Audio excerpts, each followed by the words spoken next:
Pagsusulit para sa personal na pagunlad. Marahil ay nagtatanong ka kung bakit mahalaga ang pagsusulit para sa isang lingkod ng Diyos upang masuri ang kanyang sariling kaalaman at espiritual na paglago. Sa ganitong kaso, maaaring mahalaga ang pagsusulit upang matulungan ang tao na matuto ng higit pa at magkaroon ng mas malalim na kaalaman sa Diyos at sa kanyang mga turo.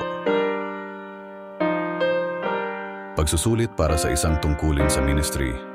Mahalaga din sa ministry ang pagsusulit para sa isang lingkod ng Diyos bilang preacher upang makapasok sa isang partikular na tungkulin sa paglilingkod.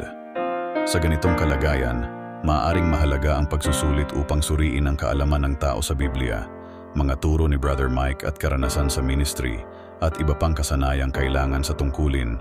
Purihin ang Diyos. Amen.